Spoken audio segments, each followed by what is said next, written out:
Tim, I'm in the middle of creative nightmare where basically, I've started this YouTube channel and I've got all these nice new subscribers and I want to give them something, but I haven't. Now, it's like, oh, sorry, I'll have a new video out in 2 weeks and then I'll have a new one out in a month. And then a month's rolled into 3 months. Obviously, you are famous for your long form posts that seem to get longer and longer. How do you sort of deal with this pressure of being expected to sort of produce content and then it doesn't come as often as you want it to? Yeah. You're like, oh, I'm taking up basketball, and you're just now you're asking the Michael Jordan of this problem about it. So you come to the right place. I this is if this I am a human version of this problem. Everything about my being is basically what you're going through with there. Because so yeah, I started Wait But Why was every Monday and Thursday. That was the tagline. That went on for a little while, and then I think actually the very first decision I made, the first change, was a grown-up one, which is I realized that there were 2 times when I was trying to finish something for the Monday or Thursday, and I just was this needs a lot more work, and I just skipped one and wrote a little thing saying, hey, nothing this Monday or whatever, and then posted it Thursday. And those 2 were the most successful of all the first 20 I did. So I was okay, that's I think that my things are better when I can spend a full week on them. So I said new post every Tuesday. That was the new decision, and that I think was a good place to be. And so it was only Tuesday for 3 or 4 posts, and then it quickly started being Tuesday night, and then it was Wednesday super early morning, and then it was Wednesday, and then it was Thursday. But at least I was doing one a week, right? So it was, it became an ongoing joke. I never got it on Tuesday, but I was doing one a week, which for me is huge. And then I did a couple that were really long, and wasn't even close to a week, and it was just I spent a month on it. And I made, I think, the pretty bad decision of saying, you know what, I don't like these boundaries. I want to do new post every sometimes, which became the new headline, which then turned into me doing new post every never, basically, or every time a fairy dies somewhere, there's a new post goes up. So how long has it been since the last one? Liv, don't ask me mean questions, but basically I did a little mini one about the presidential debate, making fun of that, which isn't a real post. I did a little mini thing when COVID started, not a real post either. So the last true post when I'm yeah, I did a real post, I think you kind of have to go back to 2017, because I've been mired in the longest thing ever now. And it's just it's a function that has gone in one direction with no counterforce to a place that's ridiculous. I mean, but you do actually have a genuinely good reason of why you haven't been having the time to do posts, right? Because you're doing the ultimate of long forms. You're writing a book. It's not that I'm not doing anything. It's that if I continued on this path, I will do 3 things in my remaining life, and maybe one big grand thing that I'll publish when I'm 90. I don't want to do that. That's not even how I do my, it's what I learned from the beginning of Wait But Why was the way you do something really great is you just try to knock 100 things out, and you're rushing all of them, and 3 of them happen to be great. That's at least, trying to force something to be great by putting a huge amount of months into it. At least for me, it's just not, I don't know. I don't think it's the wise way to go. I do have a good name for this video, by the way. It should be DisCONTENT. DisCONTENT. The discontentment we are feeling. I like that. Right? Yeah, maybe I should just make a series on the discontentment we feel about not posting content and thereby creating content. This is actually I had hopes for you, actually. I really, because we talked about it, and I thought you were gonna do something you were gonna do 20 videos throughout 2020 or something. I forget the year we was, but we had some plan, and you did slow down a little bit. You slowed down a little. Yeah, I think so the thing I struggle with these videos is because obviously if I was making video blogs, oh, this is what I did this week, that kind of makes itself, although to be fair, during COVID, what I did this week would not be interesting. But it's because the content I'm trying to make is on like pretty complex concepts that require a ton of research, and then thinking about how to sort of make them palatable, but not only palatable, but also funny and entertaining. And it ends up being, oh, I can get this done in 2 weeks. And then next thing I know, 4 months has gone by and I'm still like iterating, and I've done a recording and then I'm re-editing and going again. And so I guess that's what I'm trying to figure out is like, what is like how does one deal with perfectionism? Is there a rule of thumb that you can use? Like, do you use something like that? Okay, so when you're playing poker, Mm-hmm. you every year want to be way better than you were last year, right? Like your goal is to just continue to top your previous self. And if you look back and you're like, I actually think I'm like not any better than I was 3 years ago, like that's kind of something's wrong. That's kind of depressing. Like if you're putting all your time, if it's something you care so much about. And that's a dangerous mindset with content creation. So you do want to get better for sure, but if you're trying to top your previous self a lot, this character, this unwise character who doesn't understand quality at all, doesn't understand good content at all, or creativity, this perfectionist character in your head starts getting really anxious and taking it on as like a personal project and becoming obsessed with this new mission to be better than your previous self. Whatever you did that was your best before, like, no, it's not good anymore. You have to do something better. The perfectionist starts to become obsessed with this thing, and you're in big trouble because I've learned that this character is truly not talented character. And when that character is too involved for me, my work becomes less funny. It becomes less artful. It becomes much more like a dissertation being proved. Everything, but like every single point and subpoint has to be made, and every caveat, and then you have to make sure it's in this structure, and no, this doesn't belong here, it has to belong back there. And there's some little voice in my head that's saying, where does it want to go? Actually, the writing really just wants to go here, the story wants to go here. And the perfectionist is like, she kicks that creative person out of the room and is like, no, the structure is it. And so for me at least, and like, with this kind of thing, and that turns into something being too thorough, not being very fun, not being whatever. And I look back at some of the posts that actually I'm most fond of, that did the best for me back in, 2015, 2014, whatever. And they were ones that, I was just like, panicked that I have to finish this. I have to finish this by the end of the night. And it's, rough and dirty, and just being like, good enough. And I'm kind of like delirious, and I'm like, and not that that's 100% success rate. You're going to do some bad stuff if that's like if you're in that zone. But sometimes you just have it. You're just inspired. You just have that moment. You hit a perfect flow. It happens to be the right video or the right post at the right time, and you're giving yourself that chance. And the perfectionist is kicked out of the room then, because I had this panic force, this counter force. So basically, like the perfectionist force, for people that aren't naturally like perfectionists, that some people just want to like knock something out, and actually they need to do higher quality work. So there's certain people where they might want to think about the other side. That's not my problem. I'm obsessed with quality to the point where it's a fault. So for me, I have to worry about the other force, which for me is deadlines or panic or someone being like, no, it's good enough. There's like the good enough counter force. And when I changed my thing, new post every Tuesday to new post every sometimes, that counter force, which emerges from kind of panic, left the room. And now there's no one to constrain the perfectionist force. And that's not a good way to do great stuff. For what we do, there's never going to be a perfect thing. Every single blog post could be better. Every look at someone like the Beatles. If you actually look at, people think, oh, these songs are like they created them, the perfect songs. If you actually read about them and how these things were created, these things were last second. They need a new bridge, and they cobbled together 3 songs into this thing, and something was written, and they changed the lyric at the last second, and the thing, Stephen Sondheim, maybe the best musical writer of all time.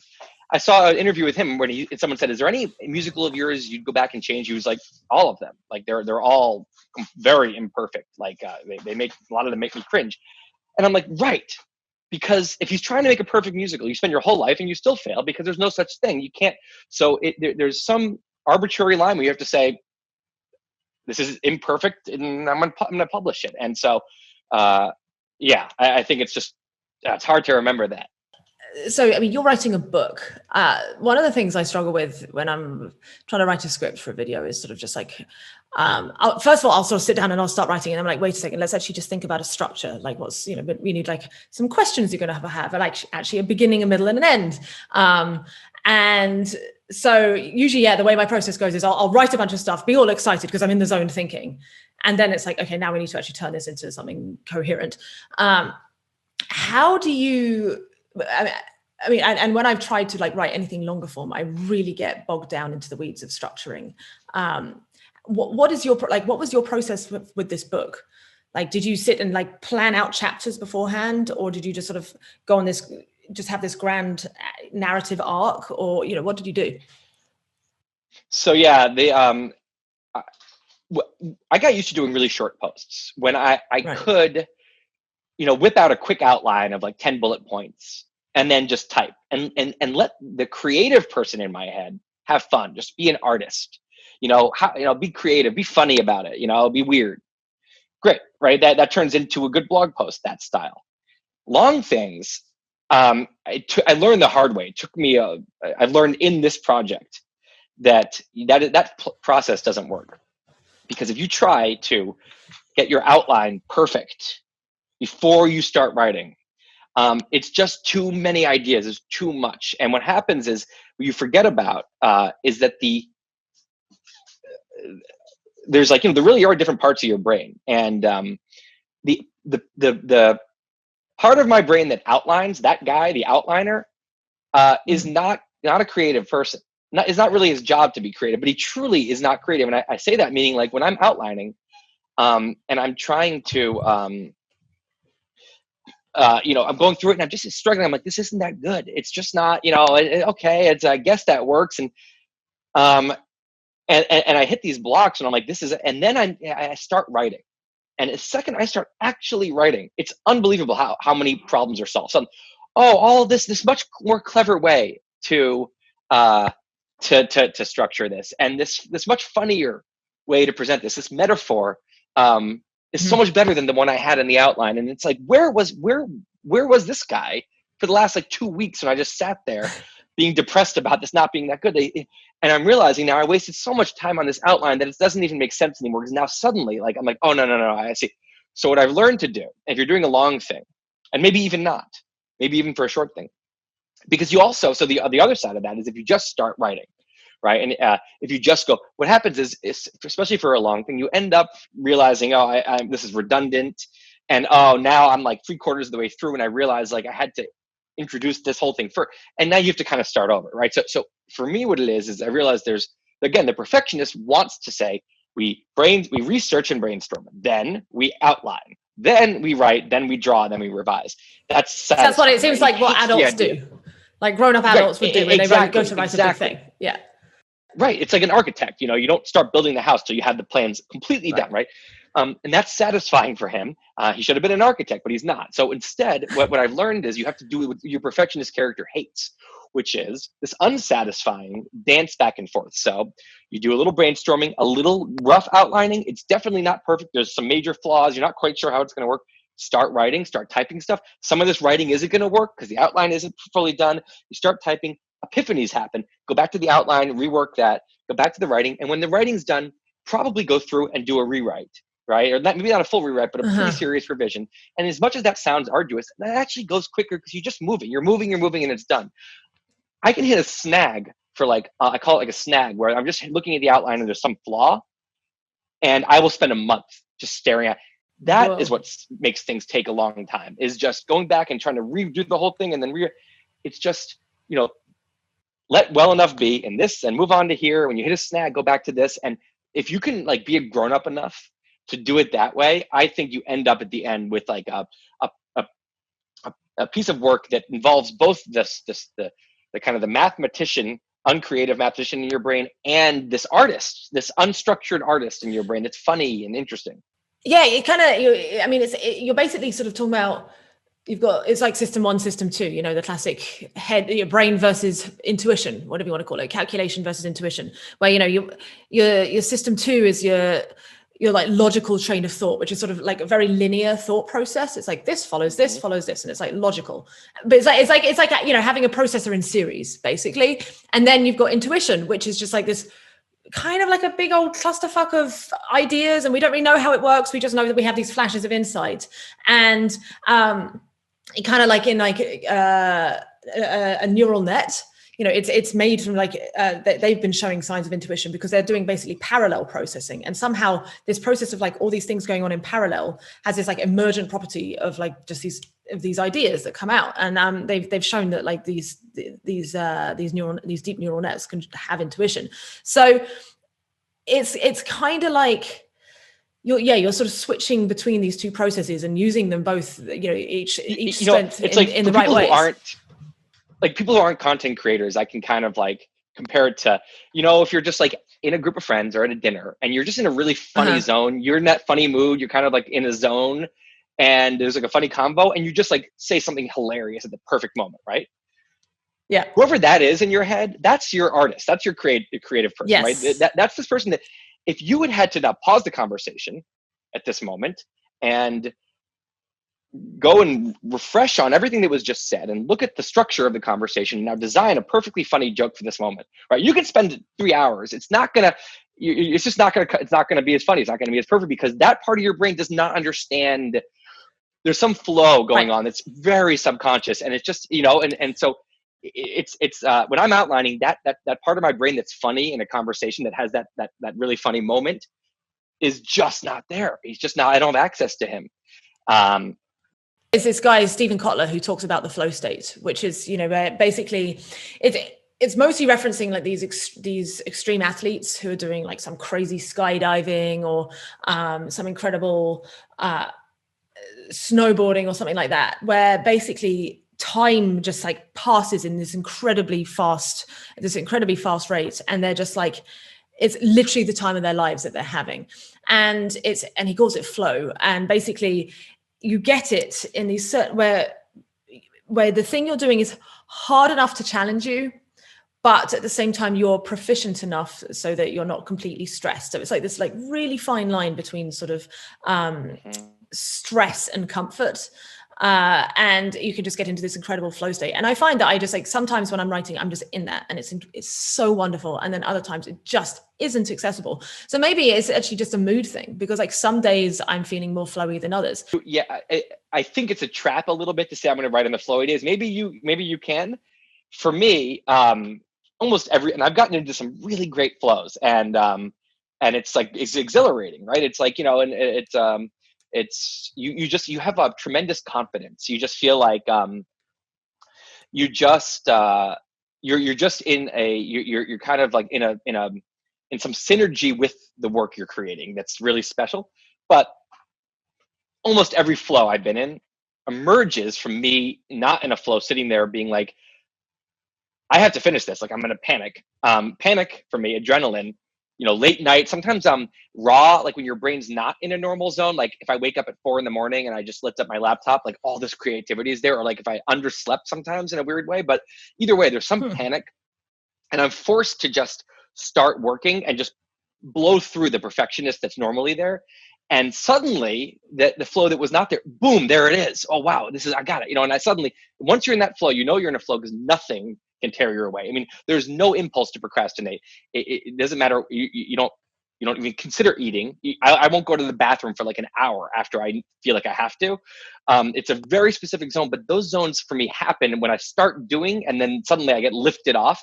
And very rarely when I just, sometimes, yeah, you wake up and you're feeling inspired, but I think the best way to maximize flow is to just force yourself to start actually working and writing. And then like, it's like, I think Elizabeth Gilbert or someone talks about the muse, who's like this creative inspiration. It's like the muse is not going to come visit you like and just pull you to your work. You're going to start working. And if the muse like is in the mood, suddenly she's like on your shoulder and you're like, oh, hey, yes, so but maybe you're different. I don't know. For me, it's like, I can't wait for that because I'll never work then. Because it's like, no, I'll never flowy enough to start working.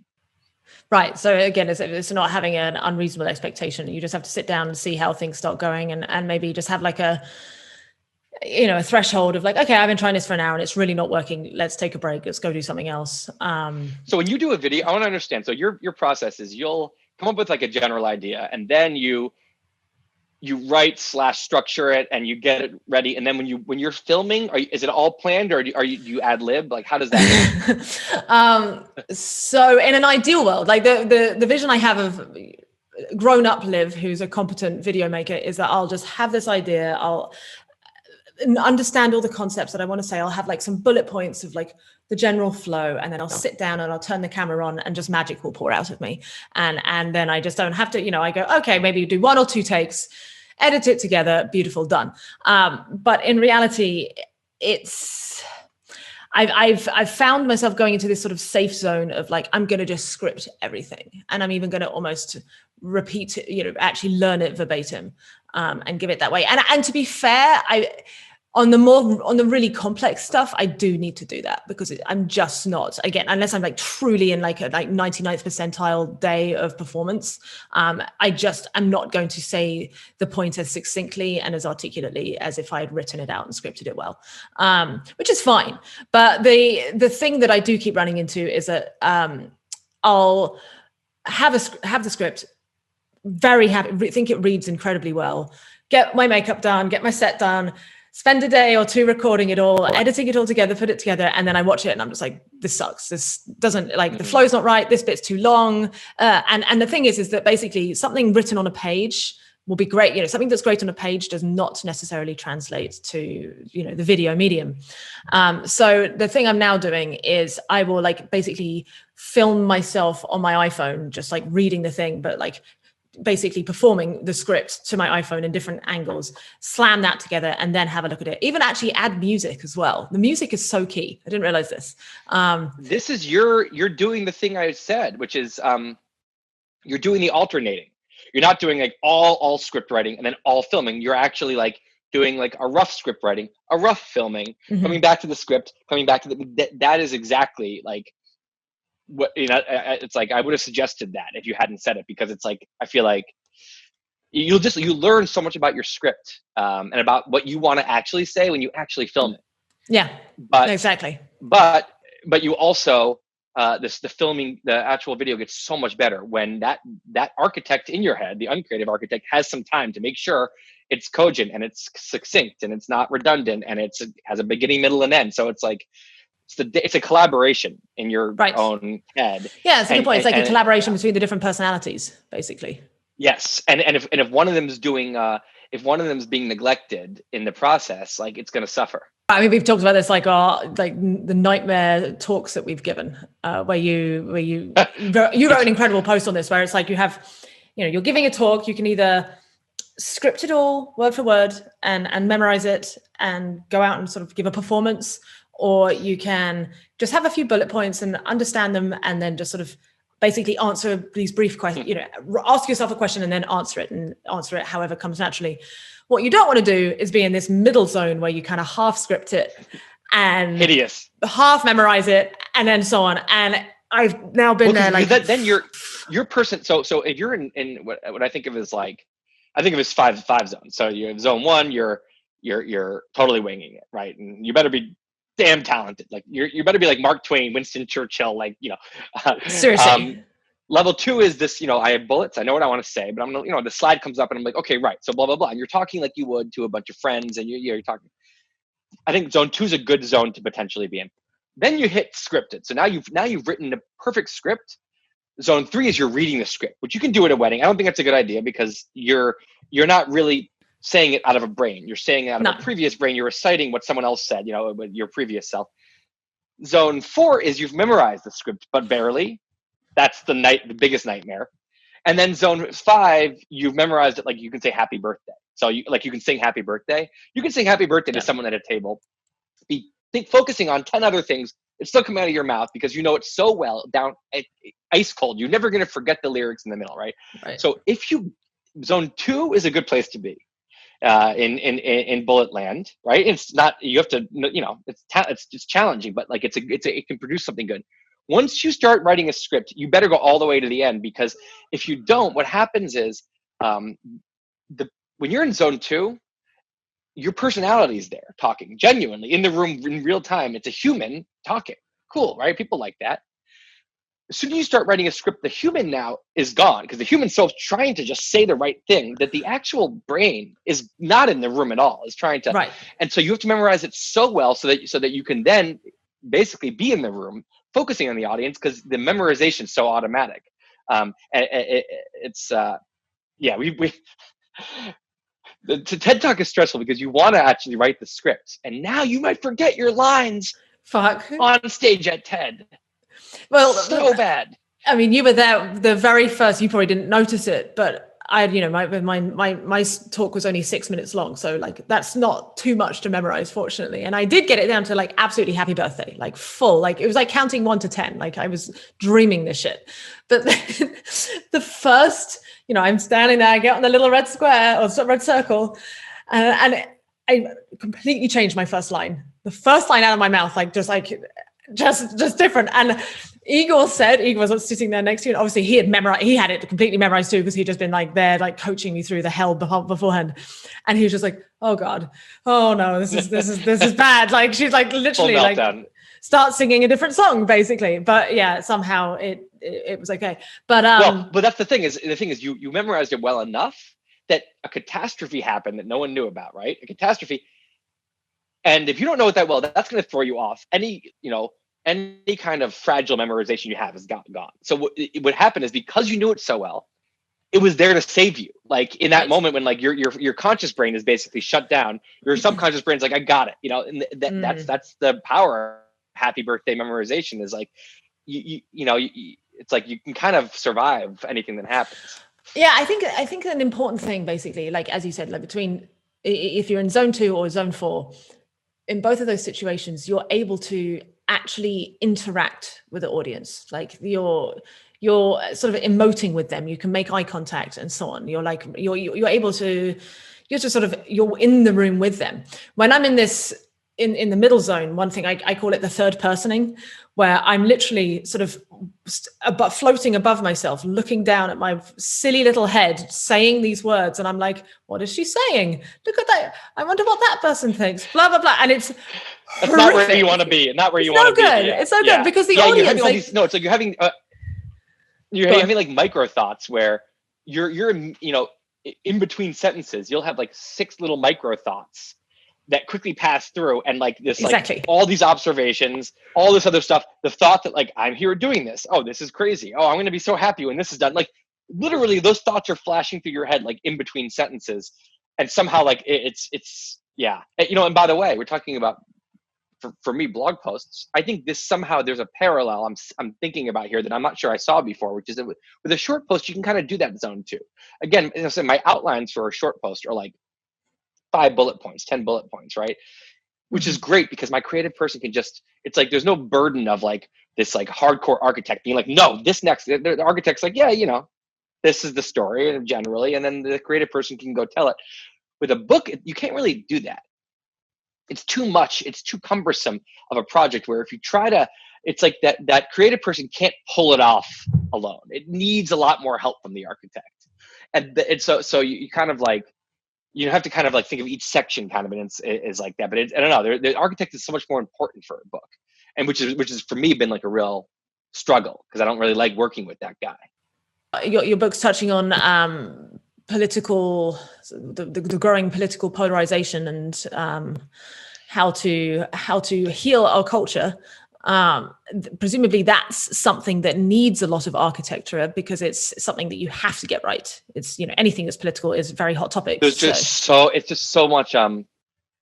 If you tell the story too simply, it's boring and it's predictable and everyone kind of knows the simple story. But it also it actually is incorrect because the real story is so nuanced and it's like. It's there's so many different layers and so much different psychology and so much different sociology going on that leads to something like polarization that the simple stories are actually like patently wrong. And so you want to somehow like wrap all of the nuance in it in order to be accurate. Because if anything you cut out, you're now going to be misinterpreted and you're not really telling the true thing that's going on. And so there's just there's so many concepts where, you know, the artist in me is saying, cut some of these concepts. It's just too much. And, you know, tell a good story. And then the perfectionist in me is being like, no, because that's not, it's not actually, that story's been told, and there's something missing from that every time, which is that, like, you know, there's actually, you have to really go into history to see that, you know, whatever.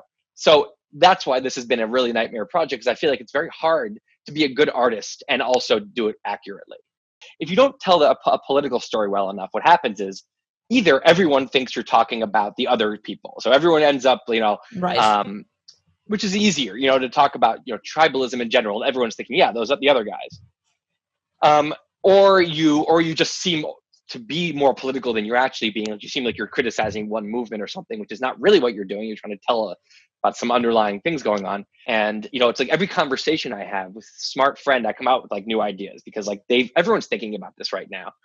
And then it's just like trying to like weed those all together into like what's the unifying theory? What's the string theory of like political stuff, right? Like, and that's and I'm not sure there really is one. And trying to find that, you end up like having to shove all these things into that then. So anyway, I won't like continue on like my very personal struggle here. But yeah, it's I'm just learning a lot about like it's amazing how you think you understand the creative process when you make some stuff, but then when you make something that's outside of your normal thing, you like learn a lot more about it, and some of the challenges that you didn't realize were there. Sweet. Well, thank you. Thank you. Obviously, I've got into formal interview mode again. Cool. This has been discontentment.